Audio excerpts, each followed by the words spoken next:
चलिए आज हम लेक्चर नंबर 1 में we are going to start about vectors. हम वेक्टर के बारे में आज स्टडी करने जा रहे हैं और ये 11th का रिवीजन सीरीज है। तो we are going to talk about, आज हमारा पहला पॉइंट है, पहला लेक्चर है, सॉरी फॉर दैट। और हम लोग स्टडी करने जा रहे हैं वेक्टर्स के बारे में। ओके, वेक्टर्स के बारे में आप स्टडी करते हो तो वेक्टर को पता है बेटा, ये रिवीजन सीरीज है, थोड़ा उसी तरीके से हम इसको टैकल करेंगे। वेक्टर को हम रिप्रेजेंट करते हैं एरो से, सबको पता है। That arrow can be written as A B. ये किसी वेक्टर का, ये अगर देखा जाए तो ये किसी वेक्टर का that is the point of initiation होता है। इसे हम इनिशियल पॉइंट ऑफ वेक्टर कहते हैं। This is the initial point of a vector, point of vector.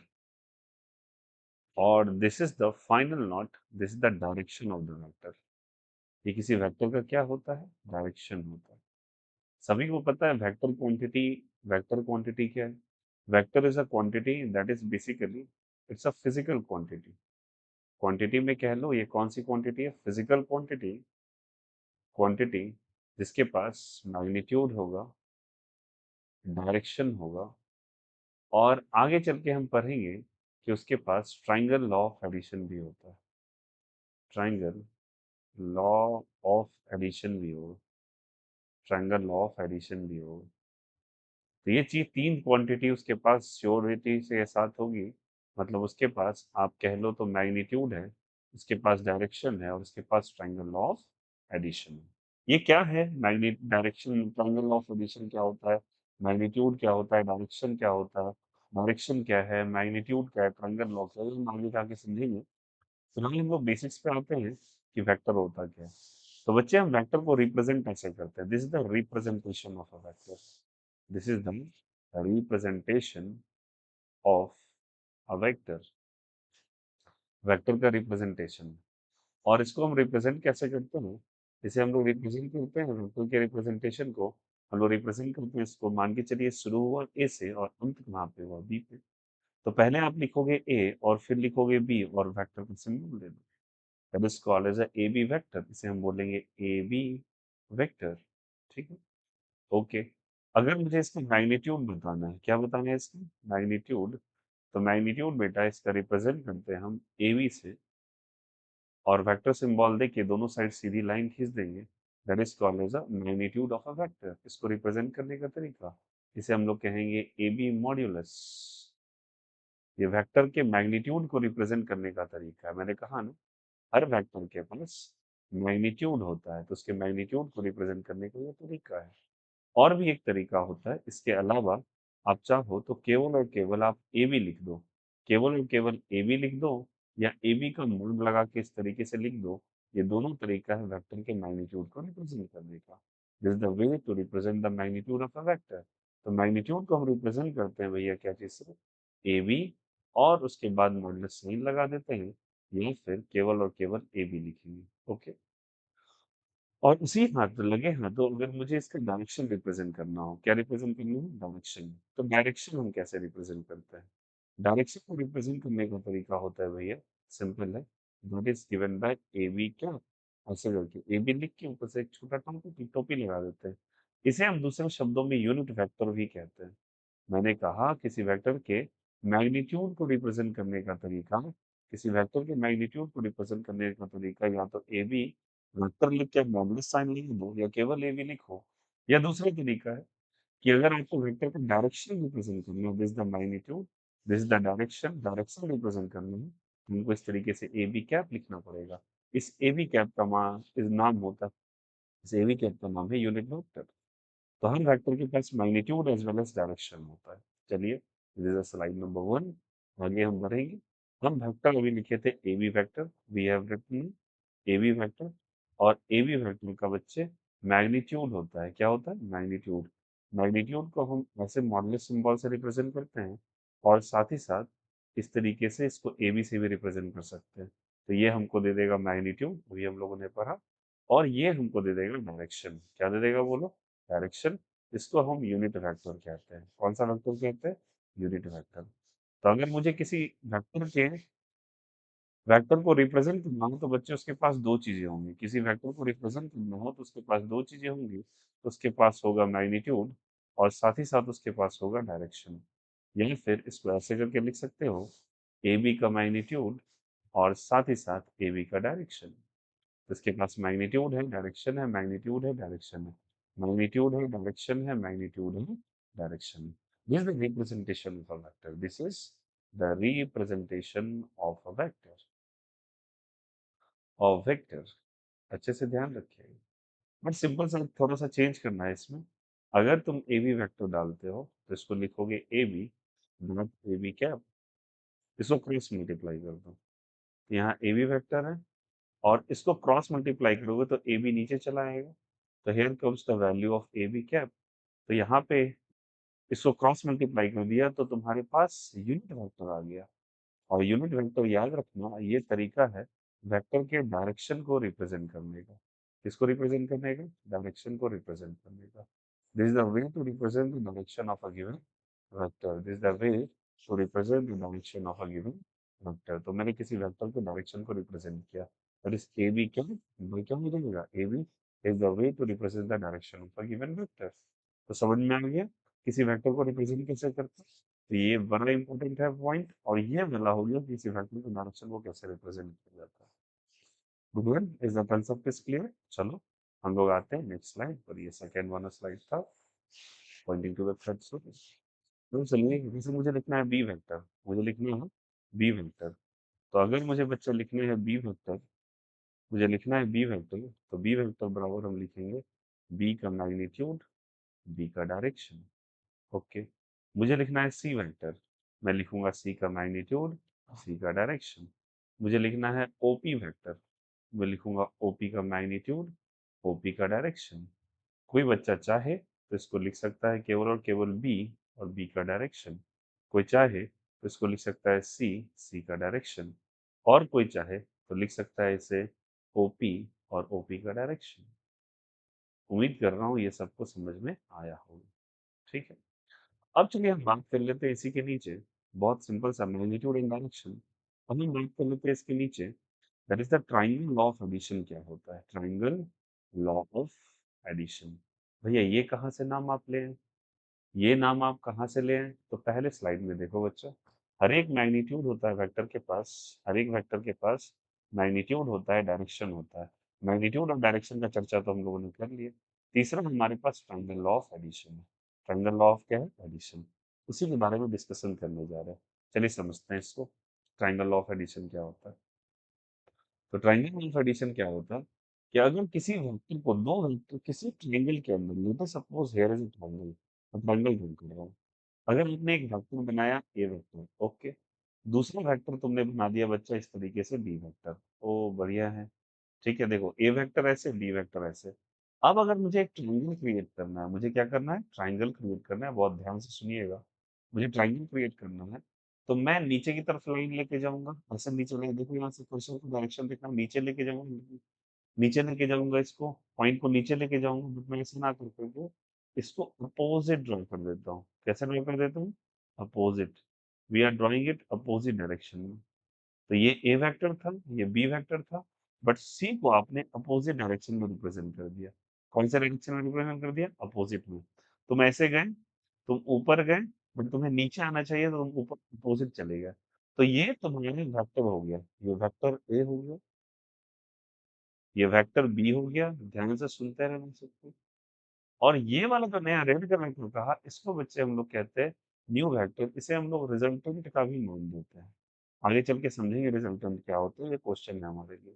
तो अगर ऐसे रिप्रेजेंट होगा तो हम लोग कहेंगे इसको a vector plus B vector is equal to c vector. जो सीक्वेंस में अपोजिट लिखा उसको मैंने इक्वल टू एक डायरेक्शन में लिखा, और दो ब्लैक कलर की लाइन को एक डायरेक्शन में हम लोगों ने रिप्रेजेंट किया। एक डायरेक्शन मतलब एक सीक्वेंस में करके हम लोग चले। हम राइट साइड गए, हम ऊपर गए, हम नीचे जाने के बजाय हम ऊपर चले गए। तो जो अपोजिट डायरेक्शन में रिप्रेजेंट करते हैं उसको रिजल्टेंट कहते हैं। और ए और बी मेरा वेक्टर कहलाएगा। तो ए प्लस बी की वैल्यू किसके बराबर हो गया? सी के बराबर हो गया। तो भैया एक और दो एग्जाम्पल से समझा दो बेहतर है। This law is called as triangle law. कौन सा लॉ कहलाता है? Triangle law. चलिए अगर मैं समझाता हूँ इसको ट्रायंगल लॉ को और बेहतर तरीके से। चलिए, जैसे कि मैंने फिर से रिप्रेज़ेंट कर दिया, जैसे लेट अस सपोज़ ये वेक्टर हमारे पास p वेक्टर है, ठीक है? फिर हम नीचे लेके चले गए एक लाइन को q वेक्टर को। अब बताओ, आप ही बताना, अभी बताना मुझे अगर एक वेक्टर नया ड्रॉ करना है, तो मुझे अगर इसको कंप्लीट करना है ट्रायंगल को, तो मैं प्लेन को ऊपर की तरफ लेके जाऊँगा। मैं ऐसे आया, फिर नीचे आया, मैं राइट साइड गया, नीचे गया, फिर मुझे ऊपर लेके जाना है, लेकिन मैं ऊपर ना जाकर के मुझे नीचे आना पड़ेगा। किधर आना पड़ेगा? नीचे। और मैं इसको कह दूँगा आर वेक्टर। कौन-सा वेक्टर जल्दी बताओ? R vector. तो कहेंगे P vector plus Q vector is equals to कौन-सा वेक्टर? R vector. जो अपोज़िट में लिखा उसको रिजल्टेंट कहते हैं। क्या कहते हैं बोलो? रिजल्टेंट। और ये वाला तुम्हारा हो गया वेक्टर P और this is the vector Q। बहुत सिंपल से लिखा। और this is called as a resultant vector. कौन सा वेक्टर? Resultant vector. एक मैं और एग्जांपल तुमको समझा देता हूँ। लेट अस सपोज अगर आपने फिर से लेट अस सपोज आपने फिर से एक ऐसे करके वेक्टर को ड्रॉ किया, दैट इज तुमने एक्स वेक्टर को ड्रॉ किया, तुमने ऐसे ड्रॉ किया, वाई वेक्टर को ड्रॉ किया। ओके, तुमको इधर तुम राइट साइड गए, फिर नीचे गए, तुम्हें ऊपर जाना चाहिए था, ऊपर की बजाय तुम फिर से नीचे चले आए। किधर चले गए? तुम नीचे चले आए। अगर तुम इस तरीके से चले हो, तो ये एक्स और वाई है, this is the Z vector and this is called as a resultant. क्या कहलाएगा ये? रिजल्टेंट कहलाएगा। तो आपका रिजल्टेंट क्या बन गया? X vector plus Y vector is equal to Z vector. ये जो स्टेटमेंट मैंने लिखा है, ये पहला वाला, ये सेकेंड नंबर हो गया, ये थर्ड नंबर हो गया, और इससे पहले वाले स्लाइड में फर्स्ट नंबर हो गया। ये जो मैंने लिखा है, ये दर ये जो मैंने लिखा है, this is called as a कौन सा लॉ कहलाता है? This is called as a triangle law of addition. This called as a triangle law of addition. This called as a triangle law of addition. This is called as a triangle law of addition. This called as a triangle law of addition. तो याद रखना, फिर से बोलूंगा, vector के पास तीन चीजें होनी चाहिए। बोलो मेरे साथ, क्या क्या होनी चाहिए? जल्दी बोलो सब कोई। एज ए मैग्नीट्यूड, क्या क्या होना चाहिए? डायरेक्शन, और क्या होना चाहिए? जल्दी बताइए। Triangle law of addition. अगर ये तीनों बातों को फॉलो कर रहा है, तभी उसी फिजिकल क्वांटिटी को, फिजिकल क्वांटिटी क्या होता है बच्चों? जिसको तुम रियल लाइफ में माप सकते हो, मेजरमेंट कर सकते हो। तो जिसको आप मेजरमेंट कर सकते हैं, उनके पास अगर ये तीन प्रॉपर्टी है, मैग्नीट्यूड है, डायरेक्शन है और ट्रायंगल लॉ है, then that is called as a, इसको हम लोग कहते हैं वेक्टर कहते हैं। चलिए सबको समराइज किया जाए।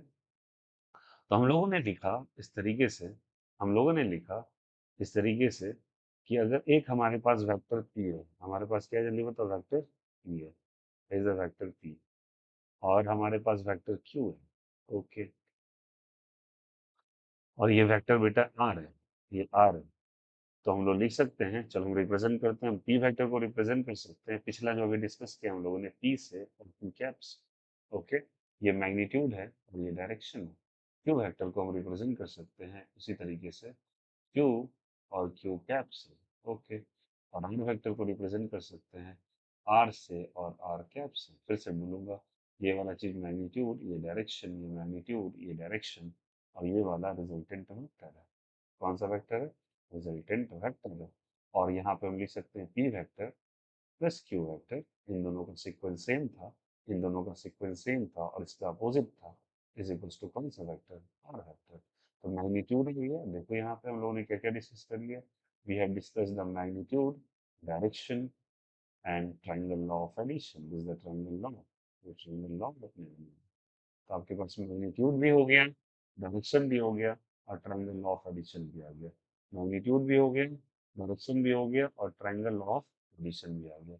उम्मीद करता हूँ सारे बच्चे को ये चीज़ें समझ में आया होगा। तो मैग्नीट्यूड, डायरेक्शन और ट्रायंगल लॉ भी क्लियर हो गया। उम्मीद करते हैं ये सारी बातें क्लियर हो गई। चलिए अब नेक्स्ट आते हैं। ये तो सिंपल सी बात हो गई, हम लोगों ने समझा वेक्टर के बारे में। हम लोग रिवीजन पर्पस के लिए आए हैं, तो यहाँ समझना बेसिकली कुछ कुछ मेन इंपॉर्टेंट बात को हम ज़्यादा डिस्कस प्रेफर करेंगे। अब बच्चे क्या होता है कि एक लॉ होता है, that is called as a polygon law. बात को बहुत ध्यान से सुनिएगा। कौन सा लॉ जल्दी बताओ? Polygon law. अगर पॉलीगन किसको कहते हैं? Polygon is basically a complete a complete diagram, complete diagram diagram a complete two-dimensional diagram, 2D diagram, a 2D complete diagram or figure having having more than three sides। जैसे कि example के तौर पे, क्या आपका स्क्वायर एक polygon है? Yes. आपका ट्राइंगल एक पॉलीगन है? यस। आपका ट्रापेजियम एक पॉलीगन है? यस। आपका पेंटागन एक पॉलीगन है? आपका पेंटागन एक पॉलीगन है? Yes, it's a polygon. आपका हेक्सा, सॉरी फॉर दैट, आपका पेंटागन एक पॉलीगन है? हाँ है। आपका हेक्सागन एक पॉलीगन है? यस, आपका पॉलीगन है। आपका ऑक्टागन एक पॉलीगन है? यस, पॉलीगन है। देखिए ऑक्टागन क्या हो गया। देखो इसके पास चार साइड्स हैं, यहाँ चार साइड्स हैं, यहाँ भी चार है, यहाँ पांच है, यहाँ छः है, यहाँ आठ है। मैंने लिखा एक अ 2D कंप्लीट डायग्राम और फिगर जिनके पास कितने साइड्स हैं, मोर देन, क्या फिगर करें, मोर देन कितने साइड से लिए, तो तीन साइड से ज्यादा होनी चाहिए। तो तीन साइड से ज्यादा, इसके पास चार है, इसके पास चार है, इसके पास चार है, आठ है, पाँच है, छः है, that is called as a polygon. अब पॉलीगन लॉ को कैसे समझते हैं, इस बात को गौर कीजिएगा। How does the polygon law going to be discussed. बात को ध्यान से सुनिएगा, जो बोल रहा हूँ गौर कीजिएगा इस बात पे, ठीक है। देखो जैसा, अगर किसी पॉलीगन के तुम दो तीन साइड्स को वेक्टर से रिप्रेजेंट करो, this is A vector, this is the B vector, and let us suppose here is a C vector. Okay, ठीक है। तुमने तीनों को एक सीक्वेंस में बनाया और तुम्हें एक कंप्लीट फिगर बनाना है। तुम्हें एक क्या बनाना है, कंप्लीट फिगर बनाना है। और तुम एक साइड ले लो और उसको तुम ऐसे करके डी वेक्टर से रिप्रेजेंट कर दो। फिर से बोल दो, तुम राइट साइड गए, तुम नीचे गए, तुम लेफ्ट साइड गए, मतलब एक साइड को तुमने नीचे कर दिया। तो तुमने पहले तो एक कंप्लीट फिगर बनाना है। क्या बनाना है, कंप्लीट फिगर बनाना है, कंप्लीट फिगर बनाना है, ठीक है। और कैसा फिगर बनाना है, having more than three sides, having more than three sides, ठीक है। अब करना क्या है आपको, इन तीनों को ऐड करना है, that is A vector plus B vector plus C vector. जो जो सेम सीक्वेंस में आपने लिया, देखो इसका सीक्वेंस भी ऐसे गया, फिर नीचे गया, फिर एक गया, सब में हो गया, एक ही सीक्वेंस पकड़ रहा है। सीक्वेंस मतलब समझ गए, एक ही लाइन में तुम इसको एक स्ट्रोक में ड्रॉ कर सकते हो। तुम ऐसे गए, फिर बिना पेन उठाए तुम नीचे आ सकते हो, फिर बिना पेन उठाए तुम ऐसे जा सकते हो। बट अब तुम नहीं ड्रॉ कर सकते डी को, डी के लिए तुमको पेन उठाना ही पड़ेगा, डी के लिए तुमको पेन उठाना ही पड़ेगा। तो जिनका सीक्वेंस सेम है उनको एक साथ लिख दो, और जिसका सीक्वेंस अपोजिट है उसको माइनस करके लिख दो, और इसको इक्वेट कर दो जीरो से। This statement is called as a polygon law. This statement is called as a polygon law. और समझाता हूँ, रुको अच्छे से ध्यान से सुनो। जैसे मैंने कहा, एक हेक्सागन बनाना है, ए vector, B vector, C vector, something, इधर से ले लो डी वेक्टर, फिर ले लो नीचे ऐसे एक लाइन, फिर ये ले लो लाइन। ओके, अब इसका नामांकन कर देते हैं कुछ। चलिए, we are going to write the name, A vector, okay, this is the B vector, this is the C vector, this is the D vector, this is the E vector, this is the F vector। गौर करना, तो तुम right side गए, ऐसे गए, फिर ऐसे गए, ठीक है। तुम बताओ, तुमको इसको ड्रॉ करने के लिए पेन उठाना पड़ेगा।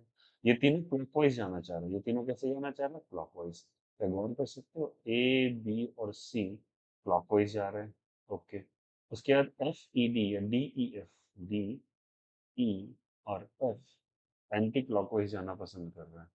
तो एक क्लॉकवाइज आ रही, क्या जल्दी बताओ, एंटी क्लॉकवाइज। इनका जो सम होगा, इनका जो सम होगा, और उसका इनका जो सम होगा, A plus B plus C, और बी एफ अपोजिट में हो तो लिखोगे minus D minus C minus F, का वैल्यू जो होगा कितने के बराबर होगा, जीरो के बराबर।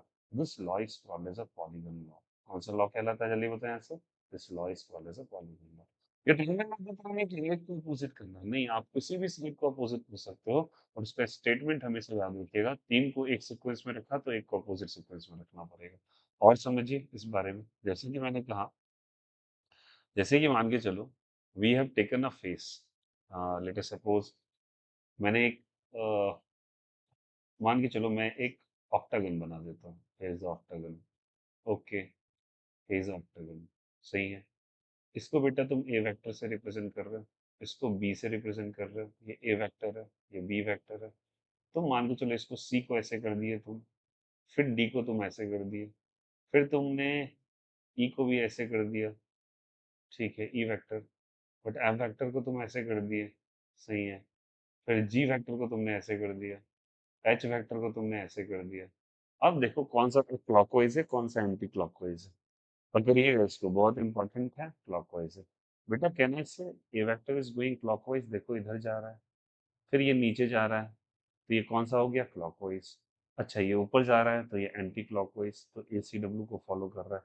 फिर से ये नीचे जा रहा है तो क्लॉकवाइज है। क्लॉकवाइज पूछते हैं ना, ऐसे जाना क्लॉकवाइज कहलाता है, ऐसे जाना एंटी क्लॉकवाइज। ये क्लॉकवाइज है, ये एंटी क्लॉकवाइज है। चलिए उसी तरीके से बताइए ई कैसे जा रहा है, ई कैसे जा रहा है, क्लॉकवाइज। ये भी कैसे, क्लॉकवाइज। ये कैसे जा रहा है, एंटी क्लॉकवाइज। ये कैसे जा रहा है, एंटी क्लॉकवाइज। ओके। कुछ अपोजिट कोई सेम डायरेक्शन में जा रहे हैं, तब इनको ऐड करना चालू करो, जिनका जिनका क्लॉकवाइज उसको पॉजिटिव मान लो। ए वेक्टर, बी वेक्टर, देखो क्लॉकवाइज को मैं एक साथ लिख रहा हूँ, फिर देखो ये एंटी क्लॉकवाइज हो गया, फिर डी मेरा क्लॉकवाइज था, ओके। डी मेरा क्लॉकवाइज था तो डी वेक्टर, आगे बढ़ेंगे। ई भी क्लॉकवाइज था तो ई को क्लॉकवाइज में लिख दिया। एफ भी क्लॉकवाइज था, एफ को क्लॉकवाइज में लिख दिया। बट अब गौर कीजिएगा, अब गौर कीजिएगा, अब गौर कीजिएगा, क्या आपका एच क्लॉकवाइज है, नहीं, H is anti clockwise, okay. क्या आपका जी क्लॉकवाइज है, नहीं, जी इज एंटी क्लॉकवाइज, बढ़िया है। और उसके बाद आपके पास सी एंटी क्लॉकवाइज है, तो सी को एंटी क्लॉकवाइज बना दीजिए, सब कुछ शून्य के बराबर कर दीजिए। This statement is called as, कौन सा लॉ, जल्दी बताइए, पॉलीगन लॉ। आपको एक पॉलीगन बनाना with the complete figure, complete figure. और याद रखिएगा उन सम का वेक्टर सम जो होता है, vector sum of all the sides, vector sum of all sides, ठीक ना, sides is zero, called as, कौन सा लॉ कहलाता है, जल्दी बताइए। इसे हम पॉलीगन लॉ कहते हैं। कौन सा लॉ कहते हैं, पॉलीगन लॉ कहते हैं। उम्मीद कर रहा हूँ सबको ये बातें समझ में आ रही होंगी। This called as a polygon law. तो क्या सभी को समझ में आ गया, हम लोगों ने क्या क्या कंप्लीट कर लिया। We have completed the magnitude, direction, triangle law, उसके बाद हम लोगों ने पॉलीगन लॉ किया। उम्मीद कर रहा हूँ सबको ये बातें समझ में आ रही होंगी।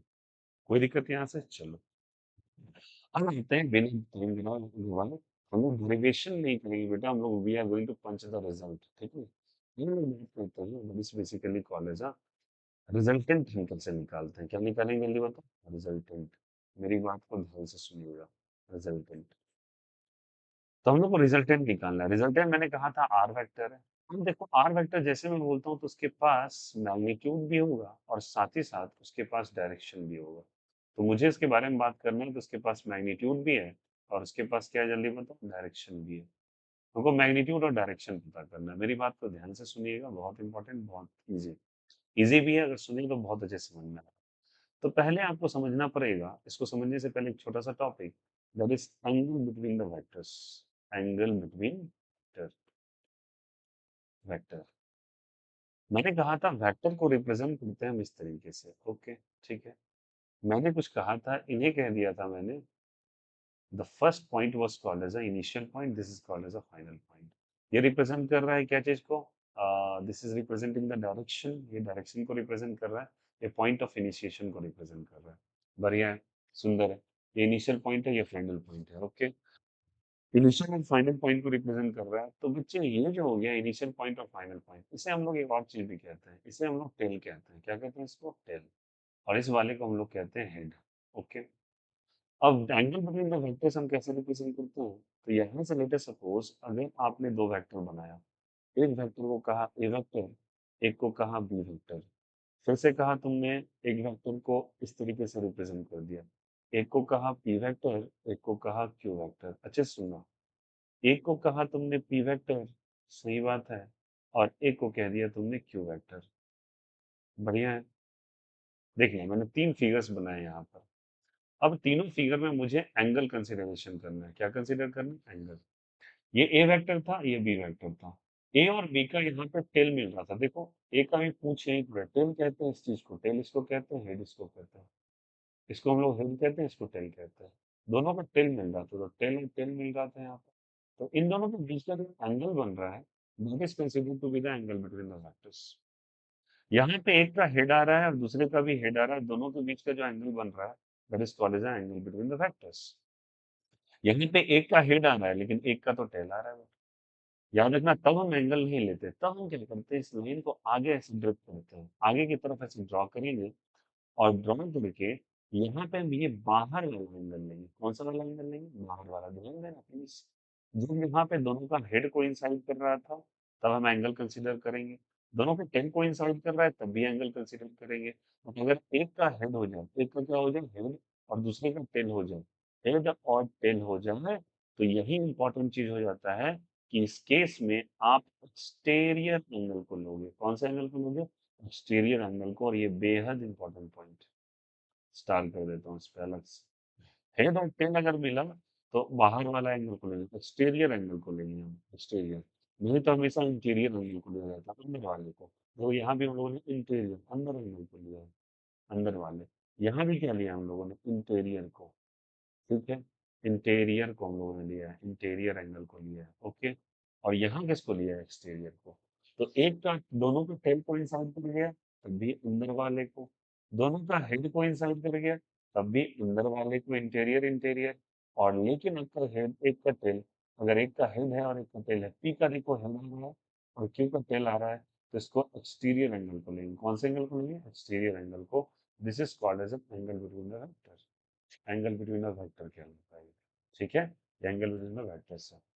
अब एंगल बिटवीन द वेक्टर्स अगर आने की है तो यहाँ से कंसीडर कीजिएगा कि ये vector angle between the vectors है। इसी के बेसिस पे हम लोग रिजल्टेंट निकालेंगे। क्या निकालेंगे जल्दी बताओ? रिजल्टेंट। हेड टेल में तो हम लोग कॉन्सेप्ट क्या होगा जल्दी बताओ?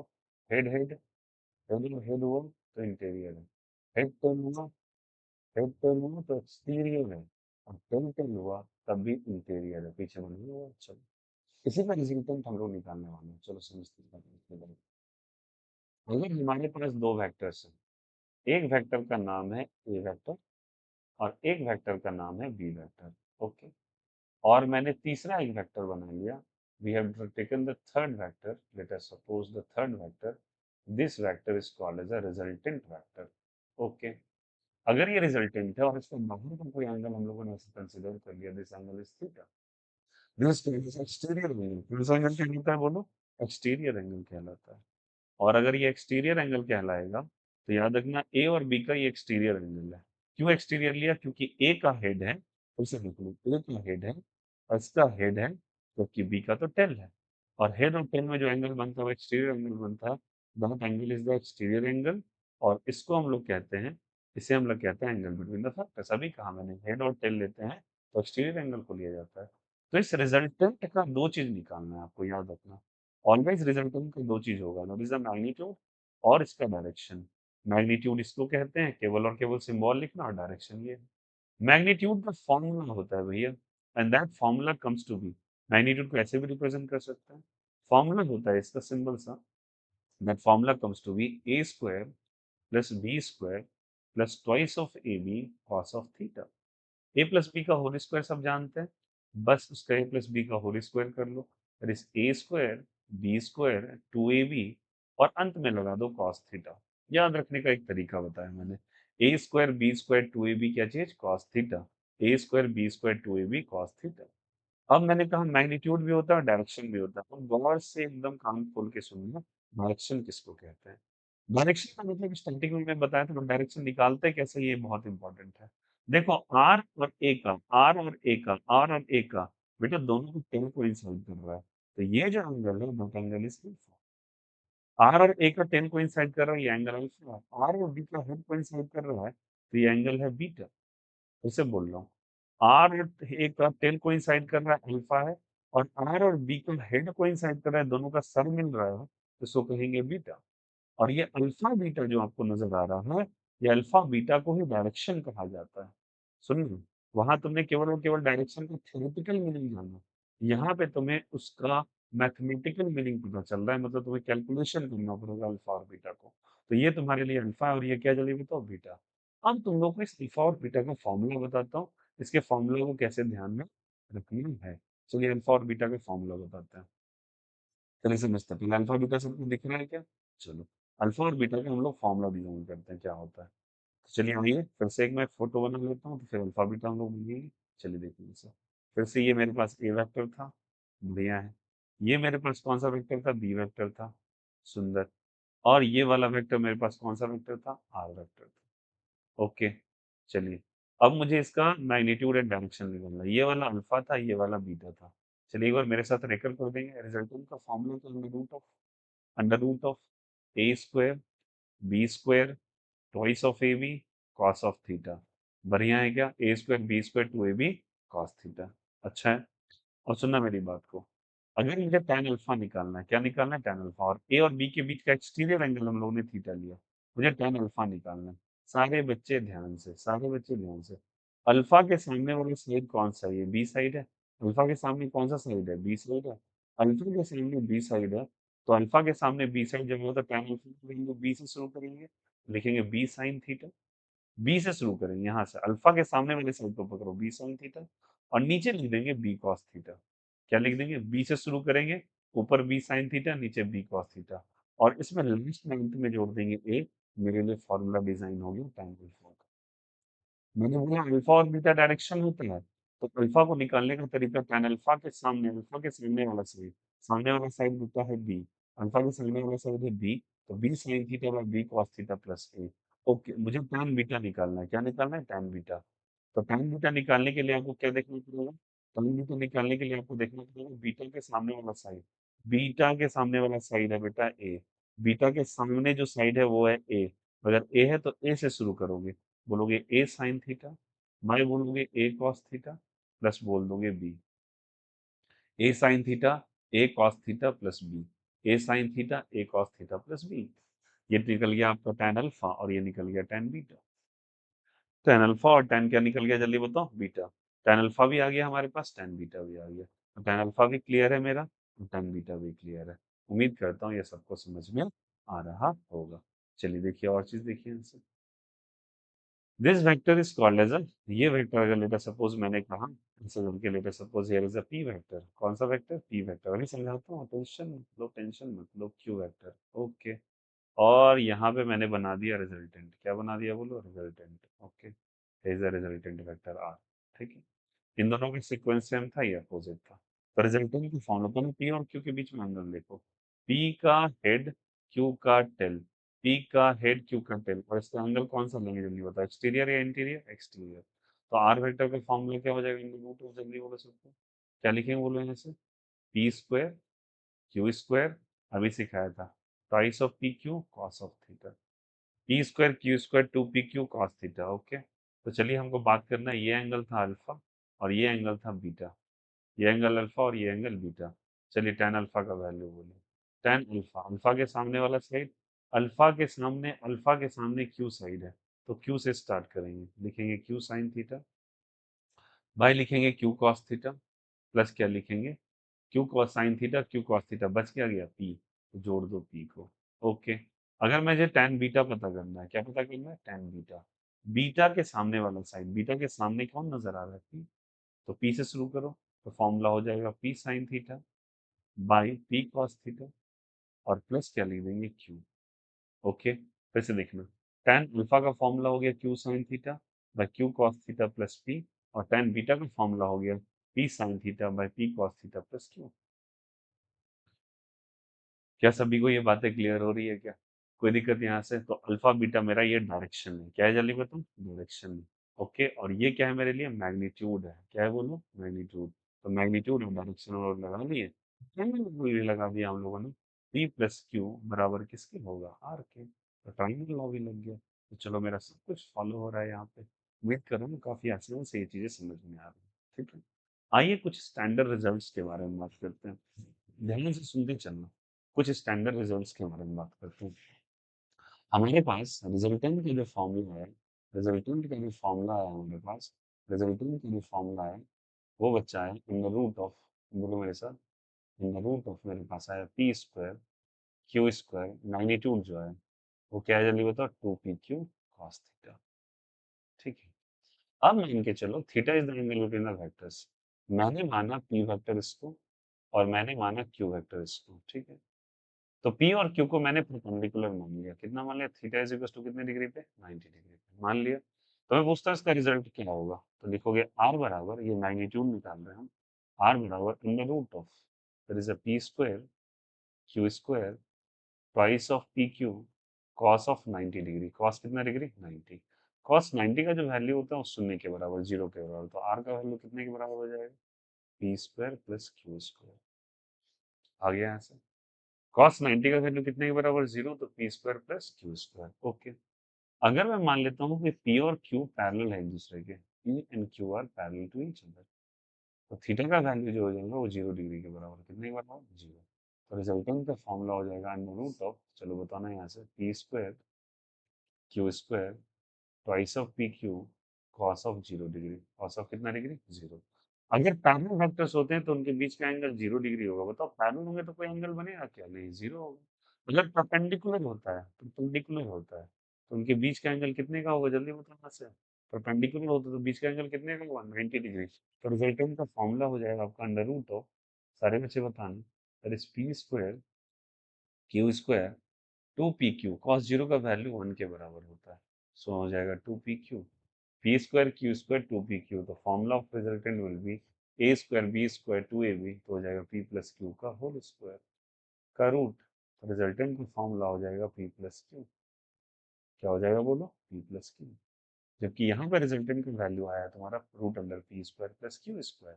फिर से बोल देता हूँ, यहाँ पे थीटा का value root under P square plus Q square आया, और यहाँ थीटा का वैल्यू 90 डिग्री है, और यहाँ थीटा का वैल्यू कितना डिग्री है? 0 डिग्री। तो हमारे पास रिजल्टेंट का कुछ कंडीशन, इसको तुम मान लेना केस ए, इसे मान लेना केस बी। ओके। चलिए उसी तरीके से हम समझते हैं कि अगर मैं मान लूँ इस तरीके से, आपके पास एक वेक्टर है पी ऐसे करके, ओके, एक वेक्टर है क्यू, और पी और क्यू अपोजिट है, पी और क्यू है, जल्दी बताइए, अपोजिट। और अपोजिट वेक्टर्स के बीच में एंगल कितने का होता है? 180 डिग्री का। कितने डिग्री का बोलो? 180 डिग्री का। तो रिजल्टेंट का फॉर्मूला क्या हो जाएगा अंडर रूट ऑफ, जल्दी बोलो सकते हैं, P square Q square twice of P Q cos of 180 degree. अगर अपोजिट है, अपोजिट है, इसको एंटी पैरेलल कह लो, एंटी पैरेलल है, तो बच्चे दोनों के बीच का एंगल कितने का हो जाएगा? जल्दी बोलो यहाँ से। कॉस 180, और कॉस 180 का वैल्यू जो होता है वो होता है -1 के बराबर। अगर हम यहाँ -1 रख देते हैं तो जाएगा रिजल्टेंट का formula under root of P square Q square -2 P Q A square B square 2 ab, A square B square 2 ab आ गया, -2 ab। तो ये हो जाएगा root under a minus B का होल स्क्वायर का रूट। तो आंसर इज रिजल्टेंट का formula p minus Q. Resultant का फॉर्मूला p माइनस क्यू, तो रिजल्टेंट मेरा p माइनस क्यू के बराबर हो जाएगा। ओके। और अगर मैं कहता हूँ कि और देखो, थीटा का वैल्यू अगर 120 डिग्री हुआ तो कॉस 120 का वैल्यू भी कुछ होता है, सारे बच्चे ध्यान से। कॉस 120 होता है बच्चा -1/2। क्या होता है? -1/2। तो कॉस 120 की जगह -1/2 रखोगे तो तुम्हारे पास आ जाएगा p square Q square 2 P Q, और कॉस 120 की जगह -1/2, तो 2 से 2 cancel out, so the resultant will B P square Q square minus P Q is the right answer. Okay. तो 180 रखोगे तो रिजल्टेंट ये आएगा, 120 रखोगे तो रिजल्टेंट ये आएगा। कुछ इस तरह के रिजल्ट अगर तुम दिमाग में रख लो, तुम्हारे न्यूमेरिकल्स थोड़े बहुत स्पीडली बनने वाले हैं, ठीक है? तो that is the basic thing. और भी बहुत सारे रिजल्ट हैं, you can just mug up this results, कोई दिक्कत नहीं है। कुछ कुछ वैल्यूज आप दिमाग में रखो, जैसे एक वो बताता हूँ, चलो समझना यहाँ से। तो मैं अब फिर से लिख देता हूँ, थीटा का वैल्यू जब 90 डिग्री है तो पीछे सारा किया हुआ है, रिजल्टेंट का फॉर्मूला हो जाएगा p square plus Q square. Okay. और अगर मैं रिजल्टेंट का वैल्यू या ए स्क्वायर प्लस बी स्क्वायर, तुम्हारी चॉइस है, सो कोई मतलब नहीं, नाम से कोई लेना देना नहीं है। अगर 180 डिग्री है तो बच्चे रिजल्टेंट का वैल्यू आया तुम्हारे पास पी माइनस क्यू के बराबर। ओके। जब थीटा का वैल्यू 0 डिग्री है तो रिजल्टेंट का वैल्यू डायरेक्टली तुम्हारे पास आ गया पी प्लस क्यू के बराबर। और अगर थीटा का वैल्यू 120 डिग्री है तो हमारे पास रिजल्टेंट आ गया root under P square plus Q square minus P Q. Okay. अब अगर तुम्हें डायरेक्शन पूछना पड़े, अगर तुम्हें डायरेक्शन पूछे, यहाँ पर tan अल्फा अगर तुमको निकालने के लिए कहा जाए, तो tan अल्फा का क्या फॉर्मूला बताया था? ऐसे ही बताया था, P sign theta by P Q cos theta, ऐसे करके। मैं तुम रिजल्टेंट ऐसे करके दिमाग में रखो, उम्मीद करता हूँ ये चीज समझ में आया होगा, ठीक है? समझ में आया ना? आसान काफी आसान है, सिंपल सा रिजल्ट है। 90 डिग्री पे ये होता है, 180 पे ये होता है, 0 पे ये होता है, 120 पे ये होता है। अभी तो कुछ भी नहीं दिक्कत हो रही। और सुनो, मैग्नीट्यूड कैलकुलेशन कर रहे हैं केवल। अब ऐसा मान लो, ऐसा हम कंसीडर कर लेते हैं कि ऐसा मान लेते हैं कि रिजल्टेंट का वैल्यू निकालना है और मेरा जो पी वेक्टर है वो क्यू वेक्टर के बराबर है और मेरे पास रिजल्टेंट का फॉर्मूला है सारे बच्चे P square plus Q square plus 2pq cos theta. Okay, P और क्यू मेरा सेम है, पी और क्यू सेम है तो पी की जगह भी हम लोग एक्स रख सकते हैं, एक्स स्क्वायर, क्यू की जगह भी एक्स स्क्वायर, क्योंकि दोनों सेम है तो दोनों को एक्स के बराबर मान लो। किसके बराबर मान लो? एक्स के बराबर। मतलब इसका भी मैग्नीट्यूड एक्स के बराबर है और इसका भी मैग्नीट्यूड एक्स के बराबर है और ट्वाइस ऑफ लिखेंगे x into x cos theta. Okay, तो फर्दर ये क्या हो जाएगा, x square plus x square, 2x square, यहाँ भी 2x स्क्वायर हो जाएगा और यहाँ से कॉस थीटा। दोनों को मैंने सेम मान लिया तो ट्वाइस ऑफ एक्स स्क्वायर दोनों से common, mathematics, 1 plus cos theta. अब यहाँ पे ट्विस्ट एंड टर्न है, 1 प्लस कॉस थीटा का जो वैल्यू होता है बेटा वो होता है 2 कॉस स्क्वायर थीटा अपॉन 2। क्या होता है? 2 कॉस स्क्वायर थीटा अपॉन 2। तो 1 प्लस कॉस थीटा का value 2 cos square theta by 2। तो यहाँ पे अंडर रूट ऑफ लिखोगे तुम 2x square into 2 cos square theta by 2। Okay, 2 2 सा कितना हो जाएगा? 4। कितना हो जाएगा? 4। X square cos square theta by 2, तो 4 का रूट हो जाएगा 2। 2 2 सा 4 नहीं होगा, ये फॉर्मूला है, ये मैथमेटिक्स का फॉर्मूला है, ये दिमाग में आप रखोगे प्लीज। 1 प्लस कॉस थीटा का value 2 cos square theta by 2, 2 cos square theta by 2। 4 का रूट 2 होगा, एक्स स्क्वायर का एक्स होगा और कॉस स्क्वायर का कॉस थीटा बाई 2 होगा। तो रिजल्टेंट का डेटा आ गया तुम्हारे पास 2x cos theta by 2, 2x cos theta by 2, 2x cos theta by 2। तो मतलब ये वाला जो स्लाइड था तो उसमें एक रिजल्टेंट अगर ऐड करना चाहो तो ऐड कर लो कि अगर आपका p और q सेम है, p और q अगर सेम है, दोनों का मैग्नीट्यूड अगर सेम है तो रिजल्टेंट का वैल्यू आ जाता है 2x cos थीटा बाई 2। तो देखो यहाँ पे तुम्हारे पास चार पांच रिजल्ट बन गए। पहला 90 डिग्री पे क्या होगा, 180 पे क्या होगा, 0 पे क्या होगा, 120 पे क्या होगा, दोनों सेम होगा तो क्या होगा। ठीक है, चलो बन गया आपके पास।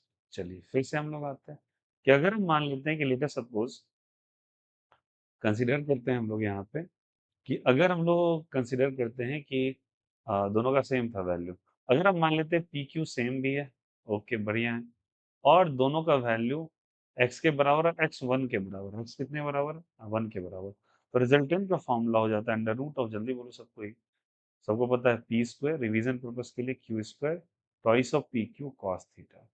अगर दोनों सेम है तो दोनों का रिजल्टेंट अभी आया था, क्या आया था बोलो, ऐसे 2x cos थीटा बाई 2, और दोनों को मैंने किसके बराबर है ना, 1 के बराबर। 1 मतलब याद रखना, जब किसी वेक्टर को 1 से रिप्रेजेंट करते हैं या किसी वेक्टर का वैल्यू 1 के बराबर होता है, मतलब p का मैग्नीट्यूड भी, p का मैग्नीट्यूड और q का मैग्नीट्यूड अगर 1 के बराबर है तो याद रखना इस केस में इन्हें हम यूनिट वेक्टर कहते हैं।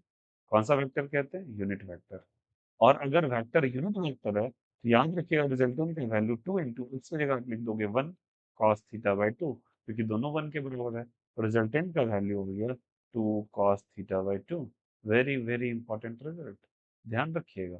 तो मैं इस जो ऊपर वाला स्लाइड नंबर 16 है उसमें हम एक और, सॉरी स्लाइड नंबर 15 है, उसमें अगर हम कह दें ऐसे करके कि अगर हमारे पास पी क्यू सेम है, बढ़िया है, और दोनों का वैल्यू 1 के बराबर है तो रिजल्टेंट का फॉर्मूला हो जाएगा 2x cos थीटा बाई 2, और दोनों 1 के बराबर है तो रिजल्टेंट का वैल्यू हो जाएगा 2 इंटू 1 cos थीटा बाई 2, और यहाँ पे रिजल्टेंट की वैल्यू हो जाएगा 2 cos थीटा बाई 2। देखो तुम्हारे पास न्यू रिजल्ट आ गया, सारे बच्चे गौर से देखो, तुम्हारे पास न्यू रिजल्ट आ गया। देखो एक पहला रिजल्ट ऐसा था, ये फर्स्ट जब 90 डिग्री पे था, सेकेंड जब 180 पे था, थर्ड जब 0 डिग्री पे था, फोर्थ जब ये 120 डिग्री पे था। ओके, चलिए, और ये दोनों जब सेम था तो ये रिजल्ट आ गया आपके पास। दोनों सेम था, दिस cos थीटा बाई 2 है, और दोनों सेम था, दोनों 1 के बराबर था, तो ये रिजल्ट मेरे पास आ गया। क्या ये 6 के 6 रिजल्ट्स क्लियर हैं सभी को? 6 के 6 रिजल्ट्स क्लियर हैं क्या? 90 डिग्री पे क्या होता है, 180 पे क्या होता है, 0 पे क्या होता है, 120 पे क्या होता है, जब दोनों सेम होते हैं तो क्या होता है, और दोनों का वैल्यू जब 1 होता है तो क्या है? क्या क्लियर है सभी को? रिवीजन कर रहे हैं बेटा, अच्छे से ध्यान देना फिर से। और अगर हम बात कर लें कि लेटर सपोज मुझे रिजल्टेंट निकालना है तो रिजल्टेंट का वैल्यू अगर हम कहेंगे और एक सुनना, यहाँ जो एक अभी मैंने बताया नहीं बट तुमको एक याद दिलाता हूँ, रिजल्टेंट अगर डिफरेंस हम निकाल रहे हैं, क्या निकाल रहे हैं? डिफरेंस। अभी हम लोगों ने ऐड किया था, पहले लो में ऐड करते हैं हम लोग। अगर डिफरेंस निकाल रहे हैं तो रिजल्टेंट का फॉर्मूला हो जाता है अंडर रूट ऑफ, सारे बच्चे ध्यान से, P square two Q square plus twice of P Q cos of theta. बोलो सबको, P square Q square two P Q क्या चीज? Cos theta. तो यहाँ पे अगर डिफरेंस निकाल रहे हैं तो याद रखना, जब ऐड करते हैं तो ये रिजल्ट था, सॉरी फॉर दैट। जब माइनस करते हैं तो बस यहाँ माइनस रिजल्ट आ जाता है। फिर से बता देता हूँ, देखो अगर यहाँ माइनस किया तो माइनस ये था। अभी तुमने पढ़ा है R is equal to P plus Q या ए प्लस बी, जो भी पढ़ा तुमने। अब रिजल्टेंट का वैल्यू वहां पे क्या था, जल्दी बोलो मेरे साथ, P square Q square plus two P Q cos theta. Okay. और अगर तुमने माइनस कर दिया, बस यहाँ पे जो प्लस था उसकी जगह तुम माइनस लगा दो, मैं फिर से लिख देता हूँ, रिजल्टेंट का वैल्यू आ जाएगा p square Q square minus two P Q cos theta. तो वहां पे प्लस था, यहाँ पे क्या आ जाएगा? माइनस। बस यहाँ पे चेंजेस आएगा। अच्छा, अब इसको अगर मान के चलो और कंसिडर कर ले कि पी और क्यू सेम होता है। पी और क्यू क्या होता है, जल्दी बताओ? सेम। पी और क्यू अगर सेम होता है, आपके पास मैग्नीट्यूड अगर सेम है, रिजल्टेंट का वैल्यू आ जाएगा under root of P square plus Q square plus two P Q cos theta. ठीक है, जब दोनों सेम था। और अगर मैं डिफरेंस निकालना हो तो बताओ, यहाँ पे सॉल्व फॉर दैट, फिर से कर दिया गलती, यहाँ माइनस, तो हम रिजल्टेंट में माइनस निकाल रहे हैं, बस मैं दोनों का डिफरेंस निकाल रहा हूँ, तो यहाँ पे माइनस आ जाएगा। और अगर हम ऐसा मान लें कि दोनों सेम है, दोनों एक्स के बराबर है, रिजल्टेंट का फॉर्मूला हो जाएगा भैया क्या चीज? P square Q square minus two P Q cos theta. फिर से मैंने लिख दिया, दोनों सेम है तो दोनों की जगह एक्स उठा के लिख दीजिए। तो क्या लिखेंगे? X square plus x square minus two x square cos of theta. Okay, cos of theta. तो रिजल्टेंट का वैल्यू हो जाएगा under root of price of x square, ये ले लो, minus two x square cos theta. Okay, दोनों से कुछ कॉमन आएगा क्या? हाँ कॉमन आएगा भैया, टू एक्स स्क्वायर कॉमन आएगा, वन माइनस कॉस थीटा बच जाएगा। वन माइनस कॉस थीटा का मैथमेटिक्स में फॉर्मूला होता है two sine square theta upon two. अब इसको पुट कर दो, क्या फॉर्मूला होता है? Two sine square theta by two is a formula. जिसको पुट करेंगे तो रिजल्टेंट का वैल्यू आ जाएगा under root of twice of x square one minus cos theta का to sine square theta by two. और यहाँ टू टू सा कितना हो जाएगा? फोर, तो ये आ जाएगा four x square sine square theta by to. तो ये रिजल्टेंट का वैल्यू आ जाएगा, फोर का रूट टू हो जाएगा, ये एक्स हो जाएगा, ये साइन थीटा बाई टू हो जाएगा। उम्मीद कर रहा हूँ सबको समझ में आ रहा होगा। और फिर से बोल रहा हूँ कि अगर पी क्यू सेम हो गया तो दोनों का वैल्यू वन के बराबर हो गया। क्या बोला, क्या बोला? पी क्यू सेम हो गया, पी क्यू सेम हो गया और दोनों का वैल्यू वन के बराबर हो गया, तो रिजल्टेंट का वैल्यू हो जाता है भैया आपके पास two x sine theta by two आया था। और दोनों का वैल्यू वन के बराबर है तो तुम लिख दोगे आर का value two sine theta by two. उम्मीद करता हूँ दोनों क्लियर हो रहा हो। तो एक बार समराइज कर ले, रिजल्टेंट अगर बेटा दोनों का पी प्लस क्यू निकाल रहे हो और पी और क्यू सेम है, तो यहाँ पे दोनों का एक्स के बराबर माने रिजल्टेंट का डेटा होता है two X cos theta by two. Okay.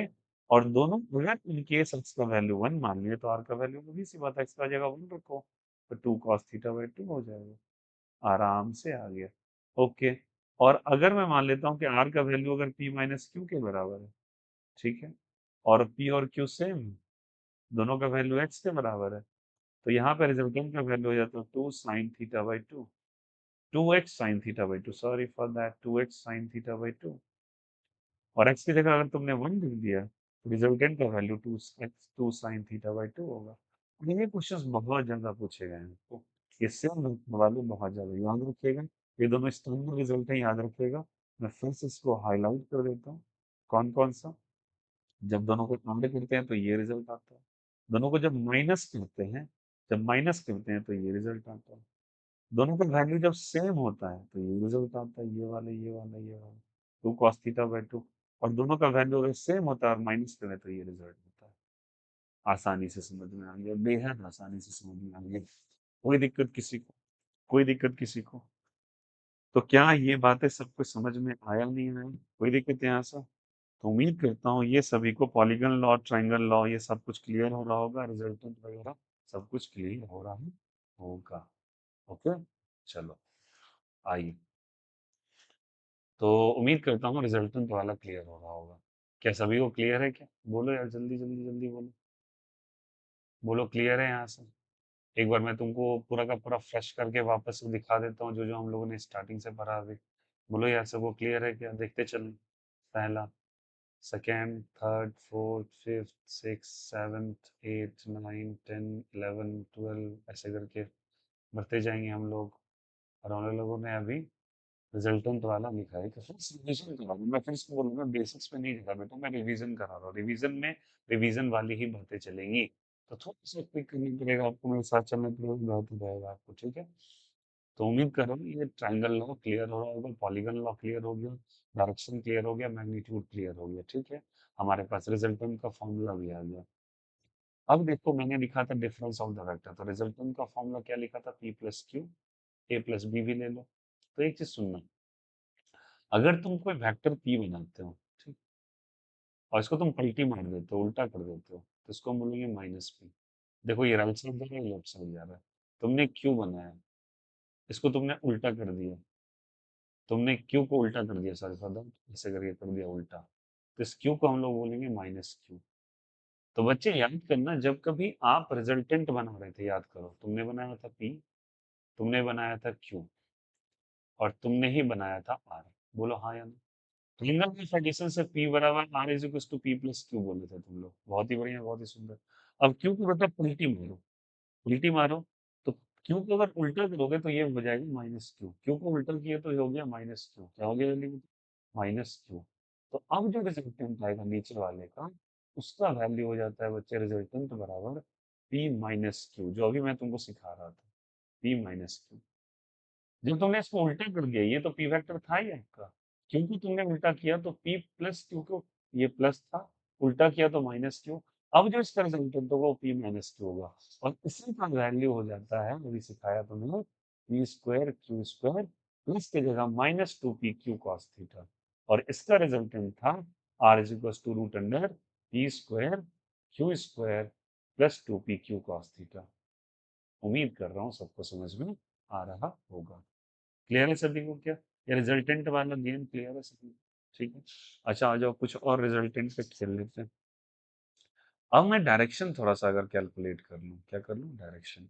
याद है तुम्हें मैंने ऐसे करके कहा था, P vector, Q vector, okay, R vector. भैया बार बार वही लिखा रहे हो, बार बार बता रहे हो। बेटा यहाँ पे अल्फा बीटा बताया था अभी कुछ देर पहले, इन दोनों के बीच में एंगल थीटा बोला था। तो मैंने कहा था tan of alpha is equal to, सामने वाले साइड को पकड़ो, that is Q sine theta, ठीक है, by Q cos theta, plus क्या लिखा बोलो? पी। और tan beta is equal to क्या लिखा था मैंने, जल्दी बताओ? टेन बीटा के सामने वाला side, P cos theta, P sign theta by P cos theta, plus क्या लिखा था बोलो? क्यू। लिखा था यहाँ से। अब दोनों अगर आपस में परपेंडिकुलर है तो थीटा का वैल्यू 90 डिग्री मान लो। कितना मान लो? 90। जहां जहां थीटा वहां 90 रख दो। जैसे मुझे tan अल्फा निकालना है, मुझे डायरेक्शन भी करना है, अभी मैग्नीट्यूड निकाल चुके हैं, अब हम डायरेक्शन पे, डायरेक्शन में अगर मुझे tan अल्फा निकालना है तो क्या लिखेंगे? Q sine 90 by Q cos 90 plus लिख देंगे पी। साइन 90 का वैल्यू 1 होता है, सबको पता है। कॉस 90 बच्चा 0 होता है, और ये P, Q into zero zero, तो क्यू बटा पी हो जाएगा। उसी तरीके से tan बीटा निकालोगे तो क्यू साइन 90, साइन 90 का वैल्यू 1, तो बेटा ये आ जाएगा पी बटा क्यू। अब ट्राई कर लेना, थीटा का वैल्यू 90 डिग्री रख के ट्राई कर लेना, ठीक, सिंपल है। अब तुमको हिंट कर रहा हूँ मैं, यही तुमको डायरेक्शन निकालना है आगे भी, यही तुमको डायरेक्शन आगे भी निकालना है, but theta is equal to 0 degree पे। कॉस जीरो का वैल्यू कितना होता है? 1। साइन जीरो कितना होता है? 0। याद रखिएगा प्लीज, थीटा का वैल्यू अगर 180 दे दे तो बेटा कॉस 180 जो होता है वो होता है -1। साइन 180 कितना होता है? 0। ओके, ये तुम सब डायरेक्शन निकाल के लोगे। tan अल्फा का वैल्यू कितना होगा, tan बीटा कितना होगा, ये आपके हाथ में है। फॉर्मूला मैंने आपको दे दिया है, tan अल्फा कितना होगा, tan बीटा कितना होगा। ओके, थीटा का वैल्यू मैंने 120 भी रखा था। ओके, तो हो जाएगा cos ऑफ 120 का वैल्यू होता है भैया cos 120 -1/2। साइन 120 अगर आपसे कोई कहता तो याद रखिएगा उसका वैल्यू होता है √3/2। तो आपको निकालना है tan अल्फा क्या होगा, tan बीटा क्या होगा। मैं सबका वैल्यू आपको बता दे रहा हूँ। इसका होता है -1/2 और 100 साइन 120 का वैल्यू होता है √3/2। ठीक है। अच्छा, अगर ए और बी सेम हो, ए और बी क्या हो जल्दी बताओ, सेम, सॉरी पी और क्यू सेम हो, तो आपको फिर से वैल्यू निकालना है, what is the value of tan alpha and tan beta. बहुत सिंपल है यार, tan अल्फा बराबर क्या लिखोगे आप, जल्दी बोलो यहाँ से, p sin थीटा, या फिर कोई a sin theta b sin theta by p cos theta plus b, ऐसा करके लिख दो, प्लस q। अब मैंने कह रहा हूँ कि p और q सेम, हर जगह रख दो ना, p की जगह भी p, q की जगह भी p और q की जगह भी p, या फिर दोनों को मान लो तुम लोग x के बराबर, किसके बराबर मान लो, x, तो मैंने x के बराबर मान लिया, हर जगह x रख दो उठा के, तो tan अल्फा बराबर क्या हो जाएगा, x sin थीटा बाय क्या हो जाएगा, x cos थीटा, और यहाँ भी x रख दोगे, x हर जगह कॉमन होकर कैंसिल आउट हो जाएगा, तो tan अल्फा का बेटा कितने के बराबर हो जाएगा, sin theta bye cos theta plus 1, ये लो होगी tan अल्फा। उसी तरीके से तुम tan बीटा निकालोगे, क्या निकालोगे, tan बीटा, उसका भी डेटा सेम ही आएगा बेटा, sin theta bye cos theta plus 1, तुम पुट करके देख लेना, फॉर्मूला आ जाएगा आपको। ठीक है, फिर से मैं बता रहा हूँ, ये सारी कंडीशन है जिसपे तुम आंसर करके लाओगे, पहला कंडीशन, दूसरा, तीसरा और चौथा। ठीक है, सबको इक्वेट कर देना, आंसर लेके आना। tan अल्फा का वैल्यू मैं फिर से एक बार रिवाइज कराना चाहूँगा, सारे बच्चे को ध्यान से रख लेना। tan अल्फा का वैल्यू अगर आप भूल गए तो tan alpha is equals to आपको क्या लिखना है, tan alpha is equals to p sin theta by p cos theta plus q, और tan बीटा बराबर आप लिखोगे q sin theta by q cos theta plus p, और सब कुछ मैंने आपको दे दिया है, वहाँ से पुट कीजिए और आंसर लेके चले आइए। ठीक है, सबका आपको आंसर निकाल के लाना है यहाँ पे, उम्मीद कर रहा हूँ सबको ये बातें समझ में आ रही होंगी। क्या क्लियर है सभी को, क्या is the concept is clear to everyone, सबको समझ में आया क्या। मैं अभी बेसिक लेक्चर इसका रिकॉर्ड किया हूँ, ठीक है, कल लेक्चर नंबर 2 रिकॉर्डेड होगा बेटा, यहाँ तक प्लीज कंप्लीट करके सबके सब आएंगे। उम्मीद कर रहा हूँ सबको समझ में आया होगा ये कैसे है। और ये डेली फॉलो करते रहिएगा, आपको फॉलो रिवीजन सेशन डेली मिलता रहेगा, और इसको फॉलो करना पड़ेगा आपको। ठीक है, टॉपिक आपको डिस्कस कर दिया जाएगा क्लास के अंदर कि कौन से टॉपिक का रिवीजन सेशन लगने वाला है, फिलहाल अभी हम मैट्रिक्स स्टार्ट कर रहे हैं, तो इसको फॉलो करते रहिए। केमिस्ट्री का भी आपको जल्द से जल्द लेक्चर अभी अपडेट होने वाला है। ठीक है, चलो bye bye, take care, have a nice day. ठीक है।